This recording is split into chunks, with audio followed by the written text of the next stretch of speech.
ආයිබෝවන් අද අපි 9 වසර වර්ගජ ප්‍රකාශනවල සාධක කියන පාඩම 6 වෙනි බීජ ප්‍රකාශනවල සාධක කියන පාඩම 6 වෙනි පාඩම ගැනයි කතා කරන්න යන්නේ. ඔයාට තේරෙන්න ඉතාමත්ම සරලම විදිහට තමයි මේකේ තියරි කොටස් ටික තමයි අපි මේකේ ඔයගලන්ට අරගෙන එන්නේ. ඔයාට වාර විභාගයට අවශ්‍ය වෙන විදිහට කවර වෙන්න තමයි මේ කරගෙන යන්නේ. තියරි කොටස් ටික ඔලුවට දාගන්න. බලමු මුලින්ම මෙන්න මේ වගේ ප්‍රකාශනයක් ආවොත් කොහොමද සාධක කඩන්නේ කියන එක. මම එක ප්‍රකාශනයක් ගන්නම් MP ඍණ මම ප්‍රකාශනයක් ගන්නම් M මේක ගමු අපි මේ ගාන AX ඍණ AX ඍණ 8යි A ධන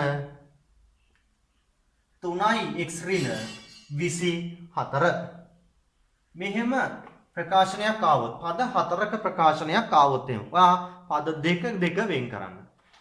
පද දෙක වෙන් කරන්න. මේ පළවෙනි දෙන්න මේ දෙවෙනි දෙන්න. ඊට පස්සේ බලන්න මේ දෙන්නට පොදු මොනවද? මේ දෙන්නටම පොදුයි මොකද්ද? A කියන එක පොදුයි. අන්න යාව අපි එළියට ගන්න. වරහණක් දාලා එළියට ගන්න. වරහණෙන් එළියට ගියාට පස්සේ මෙයා A ගෙන් බෙදුනොත් එමේ x එක විතරයි ඉතුරු වෙන්නේ. මෙයාගේ ඒක පිටර ගිහිල්ලානේ තින්නේ 8 විතරයි ඉතුරු වෙන්නේ. මේ දෙන්නගෙත් බලන්න දෙන්නටම පොදු මොනවද? දෙන්නම 3 කියන සංඛ්‍යාවෙන් බෙදනවා කියන්නේ 3 කියන සංඛ්‍යාව මේකේ පොදු ඒව එළියට ගන්න. මෙතන තියෙන ලකුණ මෙතනටම ගන්න. හරිද? 3යි. මෙයාව 3ෙන් බෙදුනොත් 1යි x. මෙයාව 3ෙන් බෙදුවොත් 24 3ෙන් බෙදුනොත් 8යි. දැන් වාඩ පේනවා මෙන්න මෙතන වරහණට ඇවිල්ලා තියෙන x ඍණ 8 මෙතන වරහණට ඇවිල්ලා තියෙන x ඍණ 8. එහෙනම් අපි මෙයාගේ සාධක ලියනවා මෙන්න මෙහෙම මේ වරහණේ තියෙන එක සාධකයක් x ඍණ 8. වාට හරියටම සාධක කැඩුවට පස්සේ මේ වරහණ ඇතුළට එන්නේ සමාන වෙච්ච එකක් තමයි එන්නේ. එයා තමයි අපේ එක සාධකයක් එන්නේ. අනිත් සාධකය වෙන්නේ මේ වරහණෙන් පිට තියෙන දෙන්න තමයි අනිත් සාධකය වෙන්නේ. කවුද? A ධන 3 තමයි අනිත් සාධකය අපේ. එකක් මේ වරහණ ඇතුලේ තියෙන x ඍණ 8 අනිත් එක තමයි මේ වරහණෙන් පිට ඉන්න A ධන 3 කියන සංඛ්‍යා දෙක. අපි තවත් එකක් බලමු පැහැදිලි වෙන්න මේක කොහොමද මේක කරගෙන යන්නේ කියන එක. තව උදාහරණයක් මම ගන්නම්. AX ධන AY AX ධන AY AX ධන AY ධන 3x ධන 3x ධන 3y. බාන මෙන්න මෙයාගේ A කියන එක පොදුයි. එහෙනම් A එකක් පිටට ගන්න. A එකක් පිටට ගත්තා. කවුද දැන් මේකේ ඇතුළේ ඉතුරු වෙන්නේ? A එකක් පිටට ගත්තාම x එක ඉතුරුයි. මෙතන A එක පිටට ගියාම y එක ඉතුරුයි. 3x ධන 3y කියන එක 3ක් පොදුයි. එහෙනම් 3ක් එළියට ගත්තා. x එක ඉතුරුයි. ධන මෙතන y එක ඉතුරුයි. වරහණ ඇතුළට එකම දෙයක් ඇවිල්ලා x ධන y x ධන y. එක සාධකයක් මොකද්ද? x ධන y. අනිත් සාධකය මොකද්ද? a ධන 3. a ධන 3. අනිත් සාධකය a ධන 3. පැහැදිලිද? පැහැදිලි වෙන අපි තවත් උදාහරණයක් ගමු මේකේ. ආට තවදුරටත් මේක පැහැදිලි වෙන්න. මේ උදාහරණයෙන් පස්සේ අපි ඉස්සරහට යනවා. ආට තියරි කොටස් ටික මතක් කර දීම තමයි මේකදී අපි ප්‍රධාන අරමුණ කරගෙන තියෙන්නේ. මම තව උදාහරණයක් ගන්නම් වාට මේක පැහැදිලි කරන්න. y වර්ගයේ ඍණ 7y y වර්ගයේ ඍණ 7y ඍණ 2y ඍණ 2y ධන 14 අපේ තුන්වෙනි උදාහරණය. දෙන්න වෙන් කළා. පද 4ක් තියෙනවා නම් y එකක් මෙයාට පොදුයිනේ. එහෙනම් y එකක් එළියට ගන්න. y එකක් ඔන්න එළියට ගත්තා. මෙතන y දෙකක් තිබුණා. එක y එකක් එළියට ගියා එකක් ඉතුරුයි. ඍණ මෙතන y එක එළියට ගියා 7යි. මේ දෙන්නට පොදු මොකද්ද බලන්න. දෙන්නම දෙකෙන් බෙදෙන හින්දා දෙකක් එළියට ගන්න පුළුවන්. මෙයාගේ ලකුණ මෙතන ලකුණමයි. මතක තියාගන්න. මෙතන ලකුණමයි දාන්නේ. දැන් මෙයාගේ බලන්න ඍණ දෙකෙන් මෙයා බෙදුනොත් එහෙම ඍණයි බෙදුනොත් ධනයි දෙකට දෙකේ y එකයි එනයි එකයි y. ධනයි ඍණයි බෙදුනොත් ඍණ 14 දෙකෙන් බෙදුනවා 7යි. දැන් බලන්න ලස්සනට මෙන්න වරහණ ඇතුළේ එකම දෙයක් ඇහිලා තියෙනවා y ඍණ 7 y ඍණ 7. අපේ එක සාධකයක් මොකද්ද මේ වරහණ ඇතුළේ තියෙන y ඍණ 7. අනිත් සාධකය මොකද්ද y ඍණ 2. බානවාට පැහැදිලි වුණාද මේකේ පද 4ක් තියෙනවා නම් කොහොමද සාධක කඩන්නේ කියන එක. මේක ඔයා හොඳට පුහුණු වෙන්න වාට පුළුවන් 6 එක අභ්‍යාසය කරගෙන යන්න. 6 එක අභ්‍යාසය කරලා මේක හරියටම පුහුණු වෙන්න. පුහුණු වුණාට පස්සේ ඔයා ඊළඟ කොටසට යන්න පුළුවන්. අපි ඊළඟ කොටසේ තියරි කොටස් ටික ඔයාලට කියලා දෙනවා. ත්‍රිපද වර්ගජ ප්‍රකාශනවල සාධක කඩන්නේ කොහොමද? පද 4ක් තියෙන එක සාධක කැඩුවා. දැන් පද 3ක් තියෙන එක සාධක කඩන්න try කරමු අපි. මෙන්න මේවා එකක් ගමු අපි උදාහරණයක් විදියට. මෙන්න පද 4 එක විතරයි. දැන් ත්‍රිපද වර්ගජ ප්‍රකාශනය. පද 3ක් තිබුණොත් සාධක කඩන්නේ කොහොමද? පද 4 එකේ සාධක කඩන්න පුළුවන් අපිට දැන්. පද 3ක් තියෙන එකක් බලමු. මම උදාහරණයක් ගන්නම් මෙන්න මෙහෙම එකක්. මම ගන්නවා y වර්ගය ධන 7y ධන 10 කියලා එකක් ගන්නවා. දැන් මේකේ පද 3යිනේ තියෙන්නේ. පද 4ක් ආවොත් නම් අපිට සාධක කඩන්න පුළුවන්. එහෙනම් මෙයාව පද 4ක් කරගමු. කොහොමද පද 4ක් කරන්නේ? ඔයා කරන්න ඕන මෙහෙමයි. මෙන්න මෙතන තියෙන සංඛ්‍යා. මෙතන තියෙන එකනේ. මෙයාගේ තියෙන ඉලක්කමයි මෙයාගේ තියෙන ඉලක්කමයි ගුණ කරන්න. පළවෙනි වර්ග පදය සහ නියත පදය ගුණ කරන්න. 10යි y වර්ගනේ. ඔයාලට කොහොමත් මෙතන එක තමයි එන්නේ. තාම එන්නේ ඔයාලට 9 වසර 2 තමයි එන්නේ. ඒකින්ද මෙතන 10 අග සංඛ්‍යාව 10 මේ 10 කියන එකනාව සංඛ්‍යා දෙක ගුණිතයක් විතර ලියා ගන්න ඕන. 10 අපිට සංඛ්‍යා දෙක ගුණිතයක් විතර ලියන්න පුළුවන් ක්‍රම මොනවද තියෙන්නේ? 10 වරක් 1 කියලා එකක් තියෙනවා. හරිද? තවත් එකක් තියෙනවා 5 වරක් 2 කියලා තවත් එකක් තියෙනවා. මෙහෙමනේ අපිට ලියන්න පුළුවන් 10 කියන සංඛ්‍යාව සංඛ්‍යා දෙක ගුණිතයක් විදියට. හැබැයි ඔයා ගන්න මේ ගුණිත වලින් එක ගුණිතයයි හරියන්නේ. හරියන ගුණිතය හොයාගන්න ක්‍රමය තමයි මේ මැද පදේ 7නේ තියෙන්නේ. මෙයා සුළු කරාට පස්සේ අපිට 7ක් එන්න දෙන්නව තමයි ගන්න ඕන. මෙයාව එකතු කරොත් 10යි 1යි 11යි. 10න් එකක් අඩු කරොත් 9යි. මේ 7 හදන්න බෑ අපිට. 5යි 2යි එකතු කරාම 7ක් එනවා. එහෙනම් ධන 5යි ධන 2යි. ධන 5යි ධන 2යි එකතු කළොත් අපිට 7 එනවා. ධන 5 ධන 2කින් වැඩි කළොත් ධන 10 එනවා. අන්න අපිට හරියටම ගැළපෙන සාධකය හොයා ගැනීම තමයි මෙතන ප්‍රධාන දේ වෙන්නේ. හරියටම ගැළපෙන්නේ. එහෙනම් අපි තවදුරටත් 7y කියන එක නම මෙතන ලියන්නේ නැහැ. 7y වෙනුවට ලියන්න එකක් තමයි මේ හොයාගත්තේ. මේ ඉන්නේ y වර්ගය ධන 5y ධන 2y ධන 10. ඔන්න පුතේ දැන් මේ පද 3ක් තියෙන එක පද 4ක් වෙලා ඇවිල්ලා තියෙනවා. පද 3ක් තියෙච්ච එක පද 4ක් වෙලා ඇවිල්ලා තියෙනවා. අපි කලින්ම කියලා දුන්නා ඔයාට පද 4ක් තියෙන එකක් කොහොමද සාධක කඩන්නේ කියන. දැන් ඔයාට ලේසි මෙයාගේ සාධක කඩන්න මොකද කරේ? ජෝඩු වෙන් කරන්න. දෙන්න වෙන් කරන්න. මේ දෙන්න වෙන් කරාට පස්සේ දැන් බලන්න මෙයාගේ කවුද පොදු? මෙයාගේ y කියන එක පොදුයි. එහෙනම් y එකක් අපි එළියට ගන්නවා. y එකක් එළියට ගත්තොත් පුතේ මෙතන තියෙන්නේ y වර්ගයක්නේ. එකක් එළියට ගියා. එක y එකක් ඉතුරුයි. මෙතන y එකක් එළියට ගියා. 5ක් ඉතුරුයි. බලන්න දෙවෙනි දෙන්න මේ ජෝඩුව 2y ධන 10 කියන එක. එයාගේ කවුද පොදු? 2 කියන එක පොදුයි ඔන්න. 2 කියන එක පොදුයි නම් ඔන්න දෙකෙන් මෙයාවත් බෙදනවා මෙයාවත් බෙදෙන ඉඳ තමයි දෙකක් එළියට ගන්න අපි. දෙකක් එළියට ගත්තොත් එහෙම ඉතුරු වෙන්නේ y විතරයි නේද? 2 දෙකෙන් බෙදුනොත් 1යි. 10 දෙකෙන් බෙදුනොත් 5යි. ඔන්න පුතේ දැන් අපිට ඇහිලා තියෙනවා වරහන ඇතුළ සමාන වෙච්ච එකක් ඇහිලා තියෙනවා y ධන 5යි y ධන 5යි. ඔයා දන්නවා මේ සමාන වෙච්ච එක තමයි එක සාධකයක් කියලා එහෙනම්. y ධන 5 අපේ එක සාධකයක් වෙනකොට මේ වරහනින් පිට ඉන්න එකනා අනිත් සාධකය වෙනවා. ඔන්න අපි ලියාගත්තා සංඛ්‍යා 3ක ප්‍රකාශනයක් ආවොත් නැත්නම් ත්‍රිපද වර්ග ප්‍රකාශනයක් ආවොත් අපි කොහොමද ත්‍රිපද වර්ගජ ප්‍රකාශනයක් ආවොත් අපි කොහොමද සාධක කඩන්නේ කියන එක.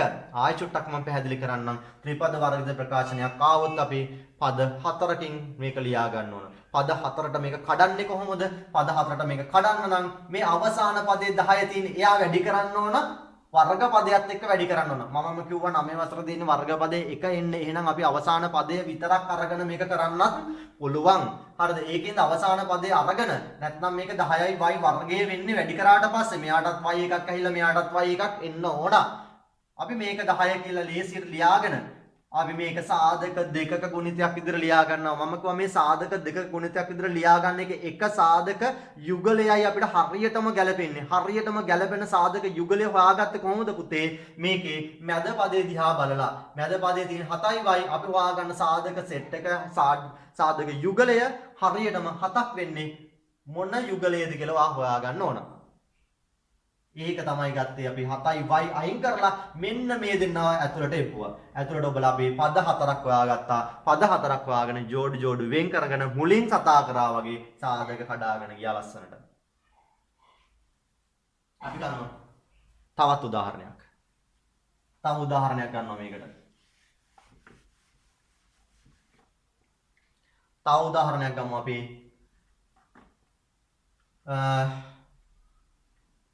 m වර්ගය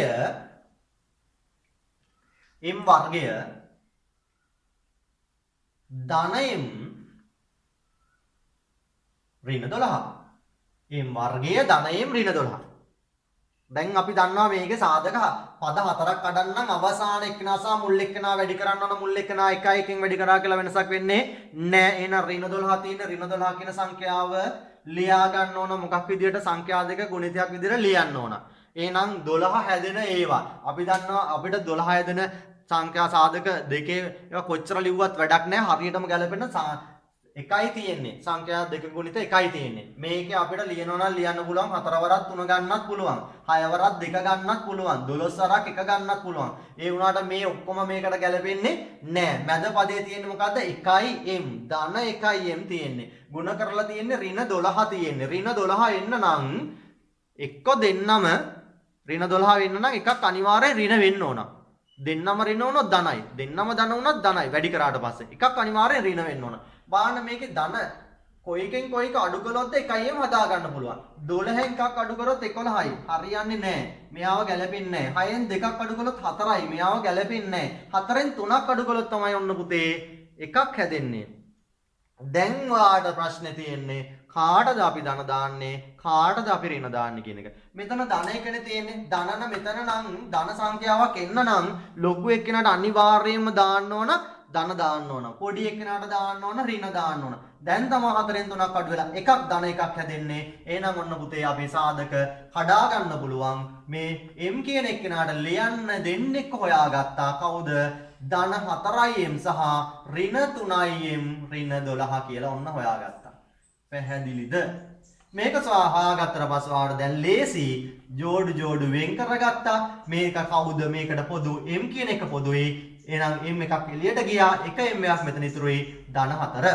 මෙයාගේ කවුද පොදු? එහෙනම් 3න් දෙන්නම බෙදෙන හින්දා 3ක් එළියට ගන්නවා. මේකේ ඍණ සංඛ්‍යාව මෙන්න මෙතන තියෙන ලකුණ මං කිව්වා මෙතනට දාන්න ඕන කියන එක. එහෙනම් ඍණ 3 තමයි මෙතනට එන්නේ. එතකොට මෙයා ඍණ 3න් බෙදුවොත් ඍණයි බෙදුවොත් ධන. එහෙනම් 3න් බෙදුවොත් 1යිම් එන්නේ. ඍණයි බෙදුවොත් ධන. 12 3න් බෙදුවොත් 4යි එන්නේ. ධන 4 එන්නේ. අන්න ලස්සනට අපිට සාධක ඇහිලා තියෙනවා. වරහන් ඇතුළට එකම දෙයක් ඇහිලා m ධන 4 ඇහිලා තියෙනවා. එහෙනම් අපිට සාධක මොකද්ද පුතේ එන්නේ? m ධන 4 එකක්. අනිත් සාධකය මොකද්ද? m ඍණ 3 අපේ අනිත් සාධකය. අපි යනවා තවත් උදාහරණ ගානකට. අපි මේ උදාහරණ ගානෙන් මේ පාඩම නවත්තනවා කියලා දෙන්න එක. තුන්වෙනි උදාහරණ ගාන. මම ගන්නම් y වර්ගය අපි ගමු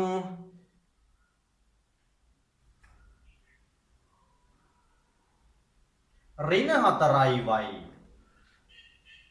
ඍණ 4y ඍණ 12. ඍණ 4y ඍණ 12. ඔන්න පුතේ දැන් ඒත් ඇහිලා තියෙන්නේ ඍණ 12ම තමයි. හැබැයි මැද පදේ වෙනස් වෙලා ඍණ 4 කියලා.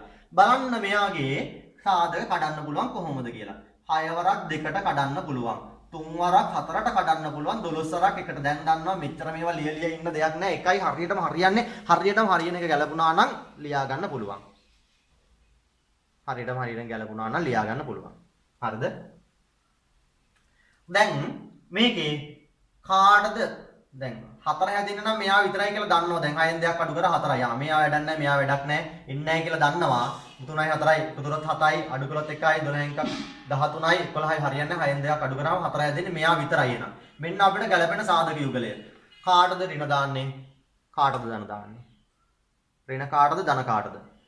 ඍණ 4ක් ඇවිල්ලා තියෙන්නේ. මෙතන ඍණ හැදෙන්න නම් මෙතන ලොකු එක්කනට ඍණ වැටෙන්න ඕන.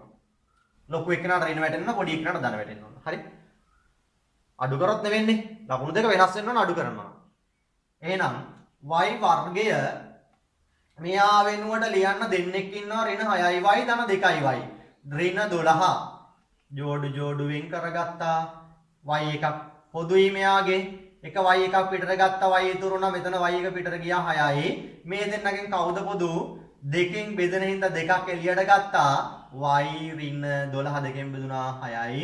දැන් ලස්සනට y ඍණ 6 ඇහිලා දෙනවා. එහෙනම් අපිට y ඍණ 6 එක සාධකයක් වෙනකොට අනිත් සාධකය මොකක්ද පුතේ? y ධන 2 මේ පිට ඉන්න දෙන්න. පැහැදිලිද? තවත් එකක් අපි කරමු. ඔයාලට තව දුරටත් මේක හොඳටම පැහැදිලි වෙන්න කියලා අපි තව උදාහරණයක් ගමු. පැහැදිලි වෙච්ච නැති කට්ටිය තවත් ඉන්නවා නම් අපි තව උදාහරණයකින් මේක පැහැදිලි කරගමු.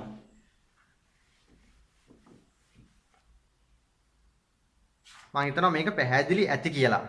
පාඩම වීඩියෝ එක දිග වෙනවා නැත්නම් ඒකින්ද හරි අපි තව උදාහරණයක් ගමු. උදාහරණයක් ගන්නවා කියපු හින්දා අපි තව උදාහරණයක් ගමු. n වර්ගය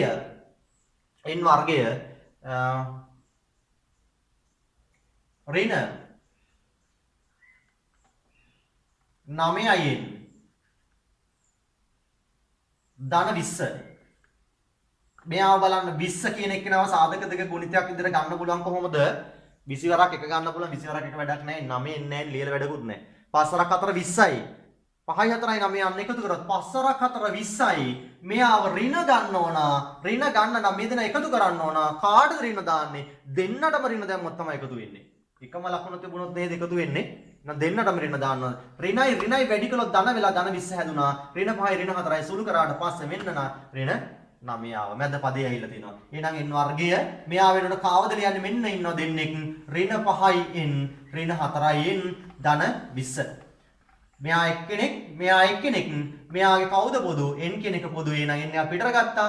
n ඍණ 5යි. මෙයාගේ කවුද පොදු? 4ෙන් දෙන්නම බෙදෙන හින්දා 4ක් පිටර ගත්තා. ඍණ කියන එක මෙතනින් ගත්තා. ඍණයි බෙදුවා. ඍණයි ධන 4 4ෙන් බෙදුවා 1යි n.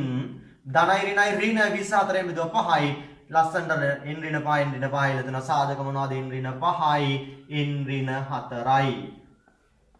මම හිතනවා ත්‍රිපද වර්ගජ ප්‍රකාශන වල සාධක කැඩීම ඔයාලට පැහැදිලි ඇති කියලා හිතනවා. වර්ග දෙකක අන්තරය අපි යනවා. තවත් එකක් කියලා දෙන්න කෙටි ක්‍රමයක් ඔයාලට. මොකද්ද මෙතන සාධක ඍණ 5යි ඍණ 4යි නේ. මෙන්න මම ලස්සනට ඇහිලා දෙන්න. n ඍණ 5යි n ඍණ 4යි. මැද පියවර නැතුව ලියන්න පුළුවන්. හැබැයි ඔයා විභාගේ මැද පියවර ටික ලියලා ගන්න. ඔයාලට මැද පියවරට ලකුණු තියෙන හින්දා ඔයාලට චෙක් කරගන්න පුළුවන්. වාස් අඩපු සාධක දෙක තමයි මෙයාගේ උත්තරයට එන්නේ. හරිද? හරි. අපි යමු ඊළඟට වර්ගජ ප්‍රකාශන වර්ග දෙක අන්තරය. මොකද්ද වර්ග දෙක අන්තරය කියලා කියන්නේ? වර්ග දෙකක අන්තරය. වර්ග දෙකක අන්තරය.